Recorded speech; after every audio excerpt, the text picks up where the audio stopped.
Mercury is a chemical contaminant which can be of concern in rivers and lakes, as it can accumulate in fish. Mercury is transported in the atmosphere over long distances, coming from distant coal power plants, industry, and wildfires.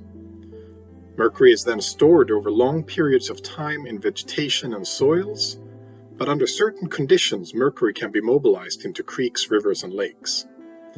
In this research project, funded by the Cumulative Impacts Monitoring Program, we have studied mercury in the Decho and South Slave regions. We have investigated how mercury is mobilized from peatlands, how mercury is affected by beaver ponds as it moves downstream, and we have surveyed water chemistry in almost 100 creeks and rivers between Wrigley and High Level to understand the influence of climate and permafrost. I'm David Olefelt, and I have been the lead investigator for the Murky Waters project. The project has involved several academic collaborators, and each of the individual studies have been led by graduate students. We gratefully acknowledge that the research has been conducted on Treaty 8 and Treaty 11 lands. The focus of the project was a response to community concerns about mercury in aquatic environments and in fish, and the design of the studies were in part based on community interests in specific creeks, rivers, and beaver ponds. In this video, we will present 3 studies which follow mercury from soils through beaver ponds and into larger creeks and rivers. Some background information on mercury cycling in the environment is necessary to follow. There are several different forms of mercury. Inorganic mercury is the form which is atmospherically deposited and then stored in soils. Inorganic mercury can be thought of as a salt which sticks to soils. It is mainly moved into aquatic environments through erosion, which is associated with milky, turbid waters with high levels of sediment. While inorganic mercury is toxic, it does not biomagnify through food webs, and it is not the type of mercury which contributes to elevated concentrations in fish. In contrast, methylmercury is the form of mercury which does biomagnify. Methylmercury is produced from inorganic mercury by microbes in waterlogged soils and sediments. This means that methylmercury often is produced in wetlands and then transported downstream. When methylmercury is produced, it is attached to dissolved organic carbon. Dissolved organic carbon is what gives many streams a tea-like yellow to brownish color. In boreal regions, it's therefore often found that darker waters with higher concentrations of dissolved organic carbon also have higher concentrations of methylmercury.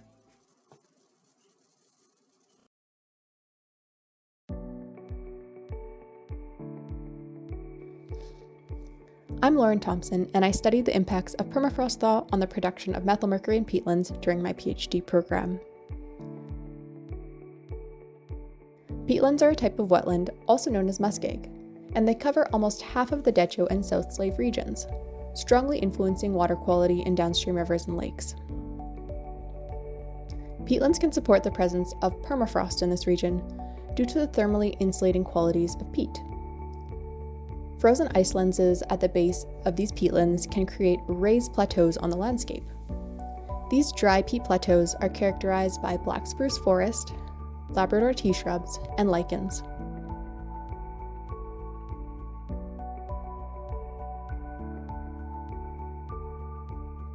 However, ongoing climate change is resulting in permafrost thaw. When a peat plateau thaws, it collapses and transforms into a different type of peatland, either a bog or a fen.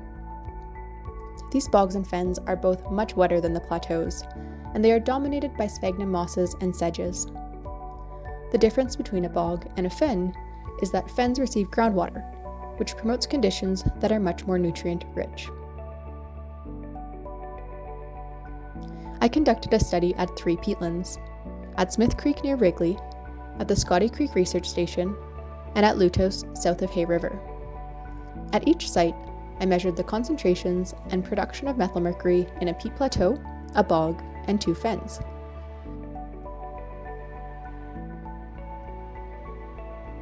I found that the peat plateaus had the lowest concentrations and the lowest rates of methylmercury production, while higher concentrations and higher rates of methylmercury production were found in thawed peatlands, particularly fens. My results suggest that continued climate warming and the expansion of bogs and fens due to permafrost thaw has the potential to increase the production of methylmercury and potentially its downstream transport.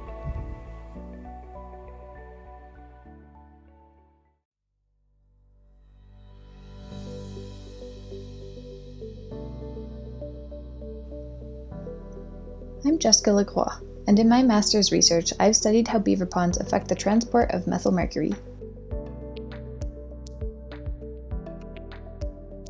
In the Decho and South Slave region, it is very common for water from peatlands to pass through beaver ponds before it reaches rivers and lakes.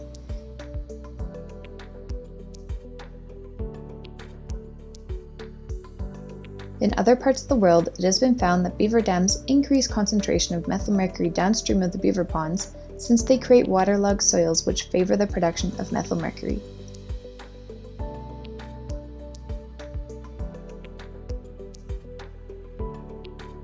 To assess the role of beaver ponds in the Decho and South Slave regions, I sampled 20 beaver ponds between Wrigley and High Level. I collected water samples both upstream and downstream of each beaver pond, so I could see any changes in concentration. I sampled each pond 3 to 4 times over 2 years so that we had samples from both periods of high and low stream flow.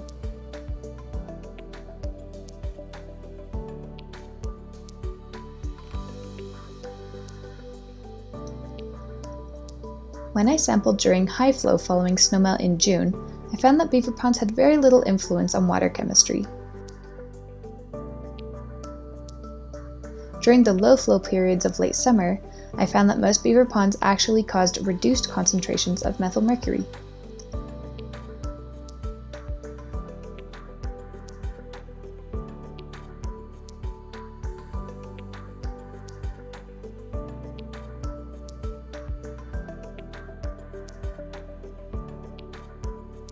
Several different processes may contribute to the reduced concentrations of methylmercury.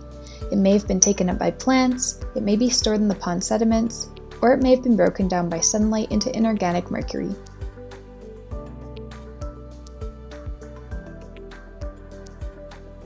Overall, the main finding was that beaver ponds in the region tend to reduce the concentrations of methylmercury as water moves downstream.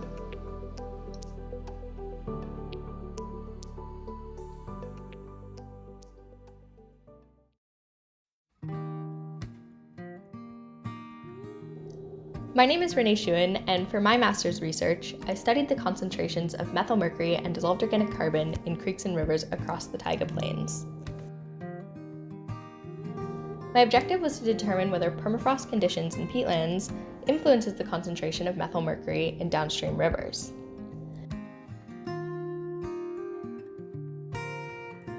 I sampled almost 100 creeks and rivers spanning a gradient in mean annual temperature from around -5 to +1 degrees Celsius.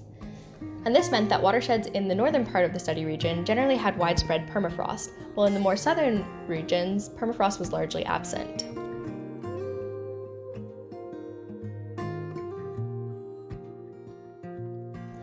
I sampled these creeks and rivers 3 times so that I had samples from both periods of high and low stream flow.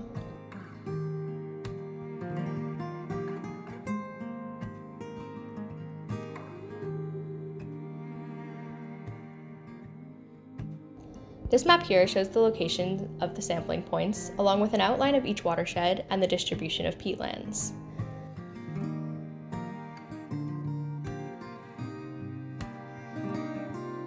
My analysis shows that the presence of permafrost in peatlands was associated with lower concentrations of methylmercury and dissolved organic carbon.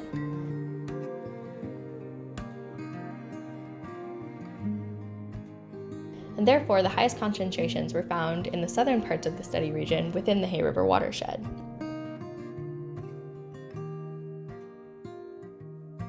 My findings are therefore consistent with Lauren's findings of increased production of methylmercury in non-permafrost bogs and fens compared to peat plateaus. Both of our studies thus suggest that continued loss of permafrost risks leading to increased concentrations of methylmercury in creeks and rivers.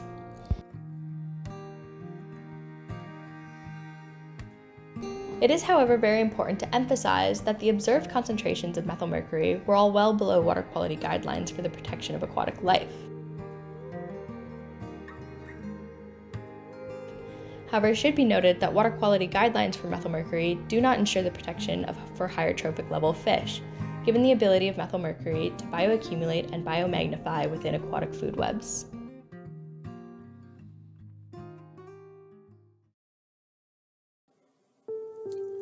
All water samples that have been collected in the Murky Waters project have been analyzed for a large number of water quality parameters.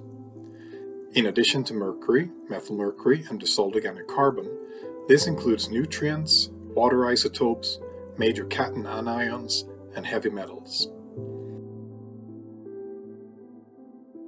All water quality data collected will be publicly available on the Mackenzie data stream online. The full water quality analysis, including analysis of nutrients and metals, will be communicated to the local communities and decision makers in forthcoming reports. The main finding from the Murky Waters project is, however, how continued permafrost thaw is likely to result in darker colored water with higher concentrations of methylmercury in the rivers of the Decho and South Slave regions. Our findings highlight the need to continue with monitoring of mercury in fish, but also to include the analysis of methylmercury in long-term water quality monitoring programs.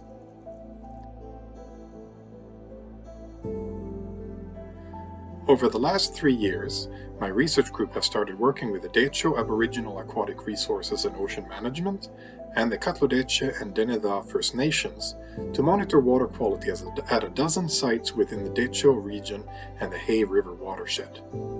The data we are collecting at these sites will provide baseline information used to detect change in water quality in the coming decades, not just in response to permafrost thaw, but also disturbances such as the 2023 wildfires.